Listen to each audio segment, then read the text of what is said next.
내가 쓴대로 출발을 시킬 짧은 거리가 빠지질 않아요. 가속 구간에 맞아야 돼요. 퍼터도 코어러입니다. 진성이 정말 필요한 짧은 퍼터 할 때 이 사도인 각도를 죽이시고, 저는 감각으로 왼팔이 거리감을 방해하는 게 아닌 스트로크를 하면서 느껴보세요. 점점 내려서 내 상체가 전부 다 같이 움직인다는 느낌. 다 경사가 있고 꾸불꾸불하죠. 어디까지만 공을 보내면 그 공이 관성에 의해서 흘러서 홀컵 쪽으로 쉽다라는 생각을 했거든요. 오른손으로만 이 공을 저기까지 한번 굴려봤어요. 연습 그린에서. 그러니까 생각보다 거리가 잘 맞는 거예요.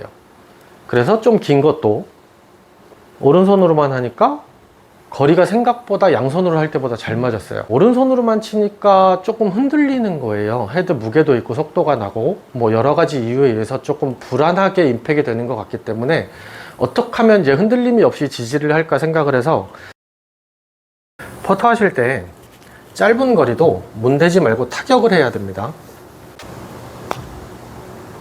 소리 들리시죠? 잘못 치시는 경우는 속도를 못 내세요. 겁이 되게 많은 거죠. 내리막이 심하거나 사이드, 그래도 때리셔야 구름이 좋습니다. 직진성이 좋다는 얘기죠. 퍼터에서 가장 중요한 거는 내가 쓴 대로 출발을 시킬 수 있느냐입니다. 그래야 짧은 거리가 빠지질 않아요. 그 능력이 정말 좋아야 되거든요. 감속시키면서 맞추면 흐지부지 헤드가 흔들릴 확률이 너무 많습니다. 그래서 짧은 것도 톡, 짧은 거리 말고 평지에서는 툭툭 무게감 있게 칠 거예요. 그리고 정지 동작을 가지세요. 그래서 이 중심이 앞으로, 뒤로, 위로 일어나지 않게 중심을 잡아주세요. 이 얘기는 힘이 변한다는 얘기거든요. 그러니까 얘가 진자 운동으로 이 무게에 따라서 아래쪽에 최고속이 붙죠. 양쪽 끝은 최고속이 안 나고, 더 적게 해도 그건 마찬가지일 겁니다. 근데 얘를 힘으로 움직이면 변화가 좀 많아져요. 이 힘의 움직임으로 움직이지 말고 되도록이면 이 무게를 느끼면서 스트로크를 하세요. 당연히 몸을 덜 움직이려면 코어 힘이 좋아야겠죠. 퍼터도 코어로 합니다. 코어에 힘주고 버티고 톡. 평소에 작은 거리의 연습을 많이 하다 보면 빠른 거리에서도 겁내지 않고 내리막에서도 덜 겁난 상태로 게임을 즐기실 수 있을 거예요. 얘도 연습하실 때 적은 스트로크 연습을 많이 해주셔야 돼요. 대부분 백을 많이 해서 속도를 줄이면서 치시죠. 그러면 변화가 되게 많이 생깁니다. 적은 스트로크를 해준 상태로 감속이 되지 않게, 힘의 변화가 있지 않게 공을 타격을 할 거예요. 건드리지 말고 문대지 말고 소리 나게. 얼마 안 가죠. 가능합니다. 그리고 정말 짧은 퍼터를 할 때 그 마무리를 빼면 정말 안타까워요. 그때 퍼터 각도가 4도 정도 돼요. 이 각도를 마이너스로 죽이세요. 그리고 위에서 아래로 눌러치는 느낌으로 치면 얘가 직진성이 되게 좋아져요. 이 4도인 각도를 죽이시고, 핸드 퍼스트죠. 손이 좀 불편하게 나갔을 거예요. 그래서 이 손을 편하게 만들기 위해서 공을 살짝 가운데 쪽으로 이동을 시킬 거예요. 본인이 치던 쪽보다 공 한 개 정도 오른쪽으로 이동시키시고, 그 다음에 위에서 아래로. 몸은 들썩이면 안 됩니다. 팔을 좀 쓰긴 해야 돼요. 치시고 멈추는 게 중요합니다. 이러면 세게 갈 것 같지만 생각보다 브레이크가 걸립니다. 많이 도망가지 않을 거예요. 안 들어가도 홀컵 뒤로. 그래서 과감하게 출발을 바로 시킬 수 있는 게 유리합니다. 여기서 1, 2도만 틀어져도 한 10m, 15m, 20m 있는 쪽 거리는 더 많이 벌어지겠죠. 그래서 출발을 어떻게 바로 시킬 수 있느냐인데, 이거는 무단한 연습이 필요하겠죠. 근데 연습이 잘 돼도 그렇게 안 될 때가 있을 거예요. 그래서 확률을 좀 높여볼 건데요. 많이 갔다 올수록 흐트러질 확률이 많아져요. 작게 갔다 오는 방법을 한번 연구를 해볼게요. 그럼 작으면 멀리 안 나갈 거 아니에요. 속도를 한번 내보는 겁니다. 이 상태에서 작은 스윙을 좀 빠르게 움직일 거예요. 그러면 배에 힘을 많이 주시는 게 몸이 덜 흔들릴 거니까 일단 배에 힘을 많이 주세요. 주의할 점, 어깨가 움직이면 들썩이기도 하고요. 오른쪽, 왼쪽, 그리고 밀려나갈 수도 있어요. 그래서 어깨 힘을 움직이지 말고 스트로크를 하면서 느껴보세요. 점점 내려서 내 상체가 전부 다 같이 움직인다는 느낌. 그러니까 배 힘이랑 내 허리 쪽에 힘이 들어간다는 느낌으로 한번 계속 움직여 볼게요. 배 힘과 이게 허리 힘으로 움직이는 느낌. 근데 어깨로 움직이면 날개 쪽지 위쪽만 움직이겠죠. 그 밑에는 안 움직입니다. 상체가 전체적으로 움직일 수 있는 근육을 한번 찾아보세요. 그 상태에서 속도를 올리면 좀 멀리 가겠죠. 경사도 있을 거죠. 근데 그 경사에서 최고점을 지나서 내리막에 꽂혀 있는 경우도 있어요. 그때는 멀리도 쳐야 되니까 거리 맞추기가 너무 어렵고, 평지나 약간 오르막은 그나마 좀 수월하고 안정적인 느낌이긴 해요. 그래도 확률은 어차피 똑같이 안 좋긴 해요. 저는 두 가지 방법을 쓰는데, 최고점을 지나서 내리막에서는 공을 치고 좀 끊는 느낌으로 치고요. 그러면 공이 세게 굴러가다가 좀 스핀이 걸려서 좀 죽더라고요, 속도가. 그래서 내리막 타고 내려갈 때 되게 좋고요. 그리고 평지나 오르막에서는 그냥 끝까지 스트로크를 해줍니다. 느낌을 보면 짧은 스윙에 때리고 멈추는 느낌으로 때리면 끝에 가서 좀 빨리 멈추는 느낌이고요. 끝까지 보내주면 좀 더 롤이 좋은 느낌이더라고요. 끊지 말고 끝까지 쭉 보내볼게요. 밀면 안 됩니다. 딸려가도 안 되고, 코어 힘 주시고 허리 힘으로.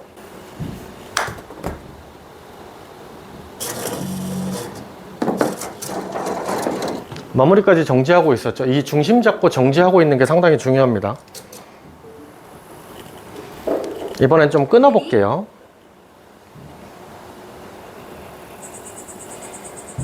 코어 힘주고 흔들리지 않게 중심 잡고.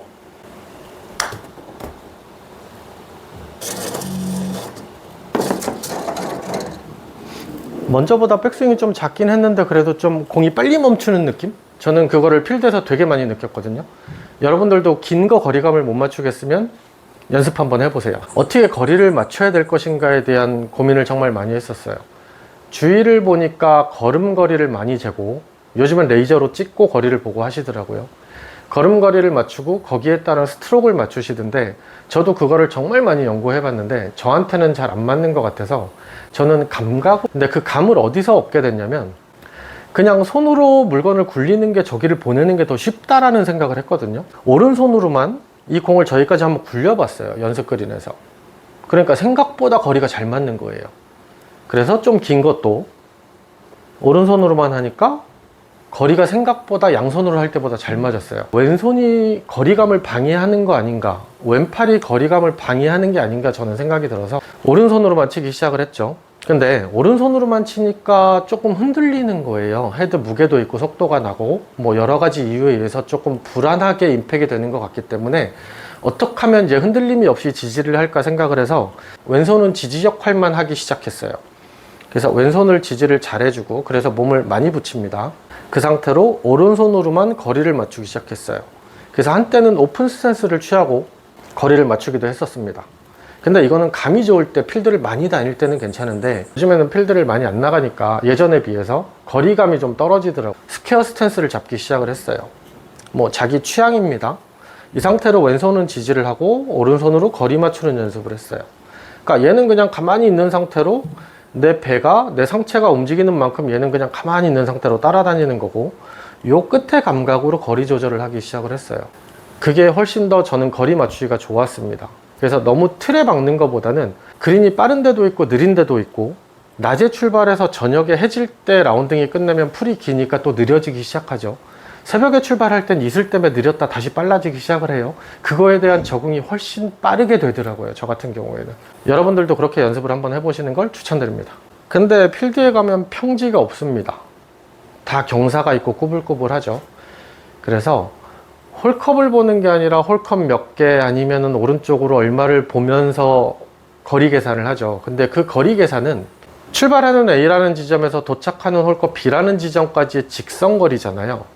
근데 공이 오른쪽으로 휘어서 들어갈 수도 있고 왼쪽으로 내려갔다 올라갈 수도 있고 여러 가지 복합적인 상황들이 많이 나와요. 그러면 이 직선의 선이 아니라 거리감이 좀 달라지긴 해요. 공이 꺾이는 지점의 포인트를 찾아야 돼요. 어디까지만 공을 보내면 그 공이 관성에 의해서 흘러서 홀컵 쪽으로 굴러갈 것인가에 대한 상상을 하셔야 돼요. 꺾이는 포인트를 찾으시고 그 다음에 홀컵은 볼 필요도 없어요. 그 꺾이는 지점까지만 이 공을 보내면 공이 알아서 그쪽으로 흘러가게 돼요.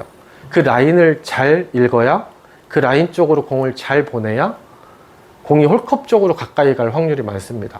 만약에 오르막이면 홀컵을 지나서 저 뒤쪽의 목표를 정해서 여기까지 공을 보내려고 노력을 하면 될 것이고요. 그리고 내리막이나 사이드 스핀이나 아니면 공이 좀 빠르게 굴러가는 빠른 그린 같은 경우엔 홀컵보다 앞쪽 포지션을 잡아서 거기까지만 공을 보내려고 하시면 됩니다. 중간에 라인이 있으면 그 라인을 보려고 노력을 하고 그 라인에다 공을 보내려고 노력하시면 됩니다. 홀컵은 볼 필요도 없어요. 정말 중요한 건 마무리까지 흐트러지지 않게 밸런스를 유지하고 있는 게 정말 중요합니다. 잘 치고도 공이 잘못 가요. 거리도 틀어집니다. 어프로치도 같이 적용이 되는데요. 그냥 처음 본 거리를 내 손으로 공을 던져서 어떤 물건을 던져서 맞추는 거예요. 근데 얘는 캐리로 떨어지는 게 아니라 어프로치가 캐리로 떨어지는 것보다 굴러가는 것도 계산을 해야 되잖아요. 그러면 굴러가는 것까지 계산해서 나는 던지거나 굴려야 된다는 거예요. 그러니까 공이 힘이 빠져서 멈출 때까지를 계산을 하고 내가 힘을 써야 되는데 목표 지점까지만 보내려고 너무 하면 그 중간의 과정들의 공 구름이 달라질 수 있어요. 그래서 목표 지점 설정을 정말 잘 하셔야 돼요. 목표 지점은 홀컵이 될 확률은 정말 적어요. 목표 지점이 홀컵이 될 때는 정말 짧은 거리, 중간이나 롱퍼터가 가게 되면 목표는 홀컵이 되면 안 됩니다.